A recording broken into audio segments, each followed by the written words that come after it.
Selamat siang para netizen dimanapun kita berada, salam inspirasi bagi kita semua ya. Melihat realcon hari ini di KPU sudah keluar begitu kan ya, tapi dari data kawal Anies Baswedan ini cukup memperhatikan begitu kan ya. Dalam artian bahwa dibandingkan dengan KPU dengan data-data yang ada di internal itu, ternyata Anies Baswedan 50% begitu kan kalau kita merujuk pada data yang ada saat ini dari hasil rekapitulasi suara begitu kan ya. Ini dari dari kawal Anies Baswedan. Artinya dari internal pribadi begitu kan. Artinya kalau kita merujuk pada data-data yang ada, maka bukan tidak mungkin yang saya katakan sejak awal kenapa ya kok ini berbeda dengan KPU. Dan itu yang menjadi catatan penting kepada kita. Nah, data-data ini sudah kita amati betul begitu kan ya, bagaimana posisi kita sebenarnya melihat nuansa-nuansa politik ini begitu. Jelas kalau dari KPU memang Prabowo sangat tinggi sekali begitu dibandingkan dengan Anies Baswedan. Tapi kalau kita berbicara data ini begitu kan ya, data rekapitulasi suara ya Caimin ya Anies Baswedan dengan Caimin ya 50,4%, sedangkan Prabowo 38,1% dan bahkan 11,6% yaitu adalah Ganjar.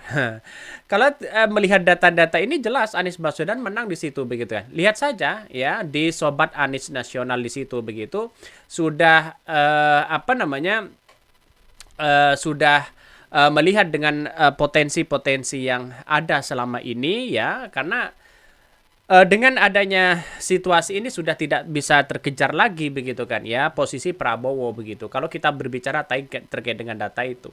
Tapi bagaimana soal dugaan kecurangan, terus kemudian dugaan hak angket ya, yang kemudian masih menjadi spekulasi. Hak angket itu kalau menurut saya pribadi membutuhkan waktu yang lama begitu kan. Bisa 2 bulan, 3 bulan dan sebagainya. Hitung-hitung sih bisa begitu kan untuk mencari keadilan apa yang sebenarnya terjadi begitu. Itu sebenarnya menarik ya melihat itu begitu kan.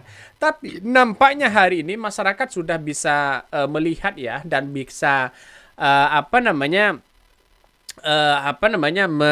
memprediksi dan bisa menilai bagaimana dengan adanya situasi politik. Katanya ada dugaan-dugaan kecurangan, terus kemudian hak angket yang mau digunakan untuk mencari keadilan, boleh-boleh aja sebenarnya.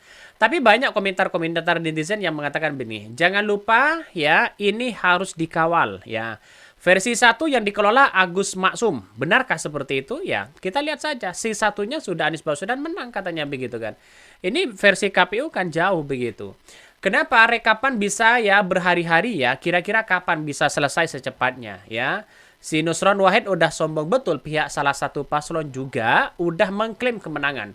Apa nggak kelamaan ya hitung-hitungnya ya, hitungannya bisa buyar ini termakan waktu katanya ya. Ini komentar-komentar dari netizen. Menumbuhkan harapan tapi tetap ku pesimis ya dengan angka di atas 50%. Ya karena kita begini. Kita itu sudah banyak opini-opini yang ada. Jadi opini kita itu sudah masuk begitu kan nuansa nuansa politiknya begitu kan, salah satu yang kita pengaruhi dengan adanya deklarasi itu begitu kan. Semua orang bisa ya menjadi pengaruh di situ begitu kan. Artinya satu sisi ya mengklaim kemenangan, sudah deklarasi di situ begitu kan, sudah muncul berita-berita kemenangan itu, pikiran kita itu sudah terbelah di situ begitu kan. Apalagi Surya Paloh bertemu dengan Pak Jokowi, kita itu seolah-olah pemikiran-pemikiran kita sudah dipecah begitu kan. Maka bukan tidak mungkin yang saya katakan tadi, kalau mereka bersatu ya istana juga panik begitu kan. Ya, kalau kita bersatu begitu. Jadi karena nampaknya hari ini masyarakat Indonesia kan kalau ada berita ini sudah mulai pecah begitu kan. Sudah mulai ragu, sudah mulai menyerah dan sebagainya. Padahal kita itu seolah-olah dicoba dipecah begitu dengan opini-opini yang ada. Ya bisa saja dengan adanya deklarasi Prabowo atas kemenangan di Pilpres 2024. Rata-rata saya yakin 25% sudah down ya. 25% pendukung Anies Baswedan sudah down mereka. Sudah menganggap mereka yang menang dan sebagainya begitu kan. Saya punya data itu begitu kan. Tapi nampaknya hari ini kalau kita kawal betul, semangat betul begitu bagaimana di lapangan memberikan support, insya Allah bisa terjadi 2 putaran. Mengapa? Ya, kalau hak angket itu digunakan mencari keadilan boleh-boleh aja. Terus bagaimana dengan dugaan-dugaan kecurangan yang dipertahankan hari ini begitu kan ya, yang perjuangkan dengan sengketa pemilu di MK. Itu menarik di situ begitu. Tapi nampaknya dan rupanya hari ini masyarakat banyak mulai menyerah ya. Kalau kami pribadi jangan menyerah begitu kan. Karena ini masih belum selesai begitu dengan adanya situasi politik seperti ini begitu kan. Bahkan ada yang mengatakan emang benar datanya segitu ya, nggak sekalian aja bang ya 100% katanya. Kalau saya sih ya sudah legowo, nyatanya emang paslon 2 suara terbanyak. Bagaimanapun caranya meraih itu ya, mari kita lihat 5 tahun ke depan. Ya, selagi rakyat masih tergoda serangan fajar, sembako, bansos sampai kiamat, nggak bakalan lahir pemimpin yang baik. Benar juga ternyata begitu kan. Artinya apa? Artinya masyarakat bisa menentukan begitu kan sikap ke depan. Ya, bagaimana janji-janji seorang Prabowo nanti begitu kan ya, makan gratis, ya minum susu gratis dan sebagainya, kita lihat saja janji itu.